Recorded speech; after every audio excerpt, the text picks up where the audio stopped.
میری ماں مجھے ہمیشہ سمجھاتی تھی کہ شوہر مجازی خدا ہوتا ہے، اگر وہ تمہارے منہ پر تھپڑ بھی مارے تو تم تھپڑ کھانے کے لیے اپنا دوسرا گال اس کے آگے کر دو۔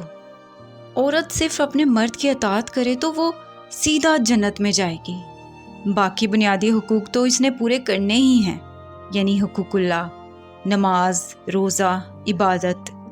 لیکن اس کے علاوہ اگر وہ صرف اپنے شوہر کی اطاعت کر لے تو وہ سیدھا جنت میں جائے گی، یہ اللہ کا وعدہ ہے۔ میری ماں نے ساری زندگی میرے باپ کی خدمت کی، ان کے ساتھ نباہ کیا، کبھی کوئی فرمائش نہیں کی، کبھی تازہ روٹی کھاتی، کبھی سوکھی، لیکن منہ سے ایک لفظ نہیں نکالا۔ وہ چاہتی تھی کہ میں بھی ان جیسی بنوں، اور اس میں کچھ غلط بھی نہیں تھا۔ فرق صرف اتنا تھا کہ میں پڑھی لکھی تھی، اور میری ماں کو تو غلط بھی صحیح لگتا تھا، لیکن میں غلط کو غلط کہہ سکتی تھی مگر کہتی نہیں تھی۔ وہ کہتے ہیں کہ آپ کی قسمت گھما پھرا کے آپ کی ماں جیسی ہی نکلتی ہے۔ میرے ساتھ بھی ایسا ہی ہوا۔ میری زندگی میں جو مرد آیا وہ نیت اور رویے کا سخت تھا۔ اس کا نام سرمد تھا۔ وہ بہت زیادہ خوبصورت تھا اور میں بس ایک عام سی عورت جس کے ساتھ زندگی گزاری جا سکتی تھی اور جس سے بچے پیدا کیے جا سکتے تھے۔ نہ میں کسی کی محبوبہ ہو سکتی تھی، نہ کوئی میرے پیچھے دیوانہ ہو سکتا تھا، لیکن میں دیوانی تھی اپنے شوہر کے پیچھے۔ میری ماں نے کہا تھا کہ اپنے شوہر کو اپنا مجازی خدا بنا کے رکھنا، اور خدا کے آگے زبان نہیں ہلاتے، اس کے فیصلوں پر سوال نہیں اٹھاتے۔ شروع میں تو ہر عورت ہی خاموشی سے سب کچھ برداشت کرتی ہے، بہت سی باتیں ہوتی ہیں جن پر وہ نہیں بولتی، لیکن بعد میں بول اٹھتی ہے۔ لیکن میں تو سوچ کر آئی تھی کہ جیسی زندگی میری ماں نے گزاری ہے میں نے بھی ویسی ہی گزارنی ہے۔ شادی سے پہلے ایک دن میں نے اپنی ماں سے پوچھا تھا کہ امی، بابا آپ پر اتنا ظلم کرتے ہیں، پھر بھی آپ خاموشی سے سب کچھ برداشت کر لیتی ہیں اور مجھے بھی یہی کہہ رہی ہیں۔ تو امی نے کہا کہ ہاں، ابھی تو مجھے نہیں پتا کہ تیرا ہونے والا شوہر کیسا ہوگا، اگر وہ تیرے باپ جیسا ہوگا تو تیری زندگی تیری ماں جیسی گزرے گی، تو پھر تو یہ سمجھ لینا کہ تو اس دنیا کی سب سے خوش قسمت عورت ہے۔ میں نے کہا کہ خوش قسمت نہیں ماں، بدقسمت ہوں گی۔ تو میری ماں نے کہا کہ ارے پاگل، ظلم کرنے والا برا ہوتا ہے، ظلم سہنے والا برا نہیں ہوتا۔ ہمیں ہمارے صبر کا پھل ملے گا اور ہم جنت میں جائیں گے، اللہ کے آگے سرخ روح ہو جائیں گے۔ سرمد ایک بہت بڑی حویلی کا گدی نشین تھا۔ مجھے اس لیے لایا گیا تھا کیونکہ ہم لوگ شریف تھے، ورنہ اسے کوئی بھی لڑکی مل سکتی تھی۔ یہاں آتے ہی پتہ چلا کہ پہلے سے ہی اس کی ایک بیوی ہے جو خاندانی زمینوں اور جائیداد کے معاملات میں اس کے نکاح میں دی گئی تھی۔ اس کا نام منارہ تھا۔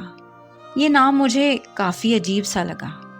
جب وہ مجھ سے ملنے آئی تو اس نے کہا کہ میری طرف سے پریشان ہونے کی ضرورت نہیں ہے تمہیں، مجھے سرمد میں کوئی دلچسپی نہیں ہے۔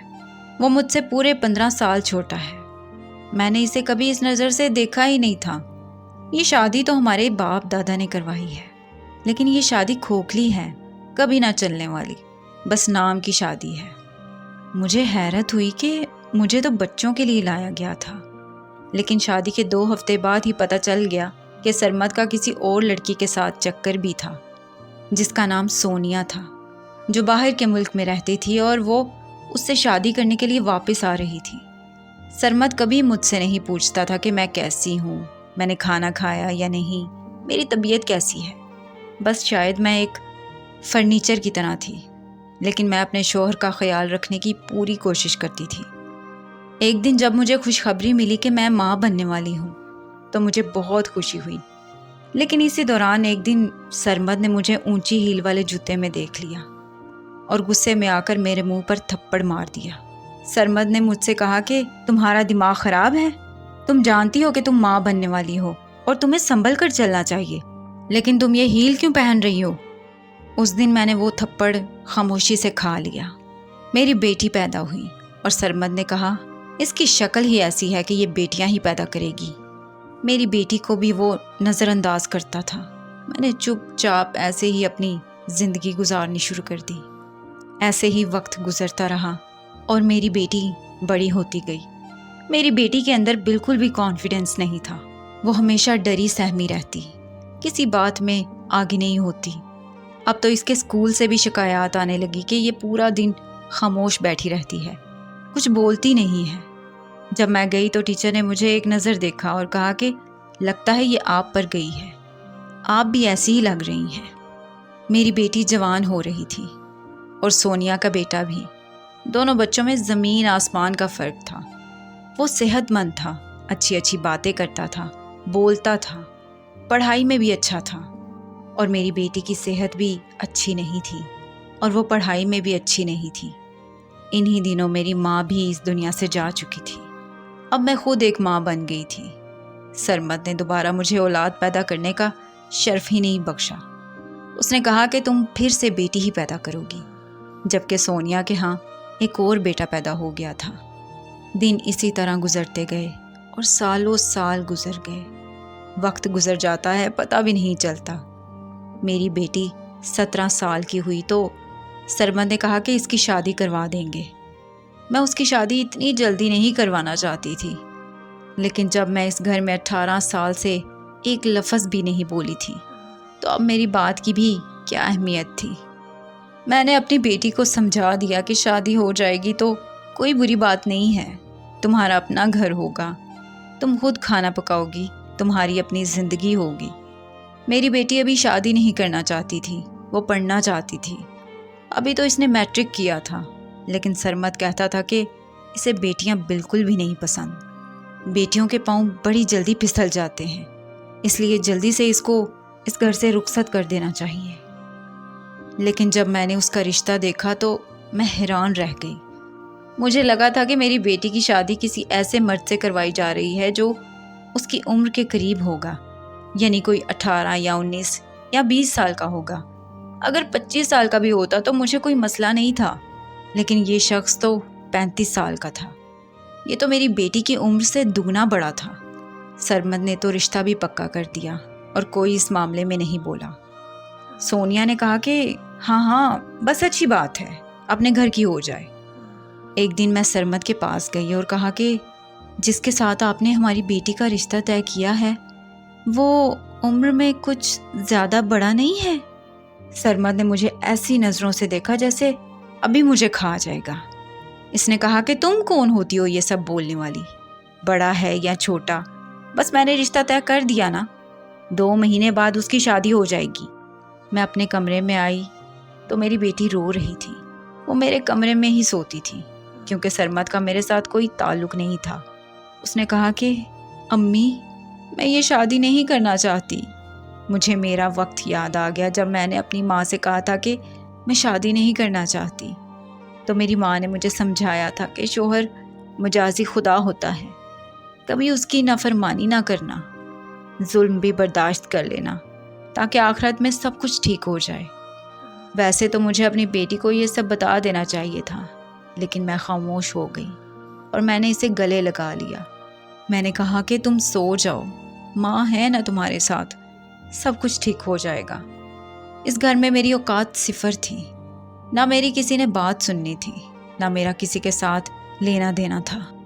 منارہ اپنی زندگی کی آخری سانسیں لے رہی تھی۔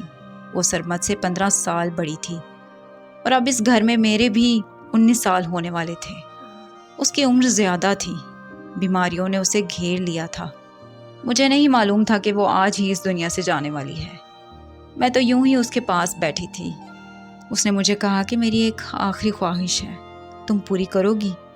میں نے کہا کہ کیا خواہش ہے؟ تو اس نے کہا کہ مجھے میرے بابا کے پہلو میں دفن کر دینا۔ میں نے کہا کہ اللہ تمہیں زندگی دے، پر ہاں اگر ایسا کچھ ہوا تو میں یہ بات سب کو بتا دوں گی، اور اتنا تو سب کر ہی دیں گے۔ اس نے کہا کہ تم بہت معصوم ہو، میں نے اتنے سالوں میں یہ بات دیکھ لی ہے، تمہارا دل صاف ہے، لیکن میری ایک بات یاد رکھنا، کمزور مائیں کمزور بیٹیاں بناتی ہیں، اور پھر کمزور بیٹیاں کمزور مائیں بنتی ہیں۔ تم بہت کمزور ہو، تم نے اپنی بیٹی کو بھی ایسا ہی بنایا ہے، لیکن اسے ایسا نہ بنانا۔ مجھے پتا چلا ہے کہ اس کی شادی کس سے کروا رہے ہیں، اس کے حق کے لیے لڑو، کچھ تو کرو۔ میں نے کہا کہ میں کیا کر سکتی ہوں، تمہیں پتا ہے نا کہ میں کچھ نہیں کر سکتی۔ اس نے میرے ہاتھ میں ایک چابی پکڑا دی اور خود سو گئی۔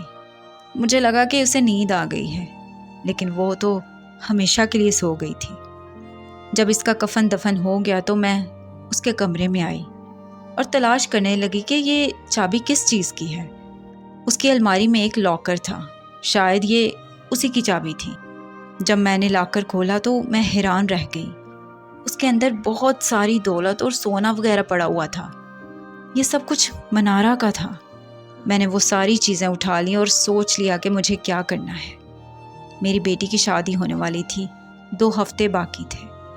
جب ایک دن صبح میں نے اپنی بیٹی کو جگایا اور اس سے کہا کہ کچھ نہ بولے، بس جو میں کہہ رہی ہوں وہ کر لے۔ ہم لوگ اسٹیشن پر پہنچے اور تھوڑی دیر بعد ہم ماں بیٹی ٹرین میں بیٹھے ہوئے تھے۔ میرے پاس ایک بیگ تھا جس میں منارہ کی دی ہوئی ساری دولت اور زیورات تھے۔ اس کے علاوہ میرے پاس کچھ بھی نہیں تھا۔ میری بیٹی نے میری گود میں سر رکھا ہوا تھا اور میں راستے کی طرف دیکھتی جا رہی تھی۔ میں نے سرمد کے لیے ایک پیغام چھوڑا تھا، شاید اسے مل گیا ہو۔ میں نے اس میں لکھا تھا کہ سرمد، میں نے ساری زندگی تمہاری عبادت کی، لیکن تم میری محبت کے قابل ہی نہیں تھے۔ تم نہ اچھے شوہر تھے اور نہ اچھے باپ۔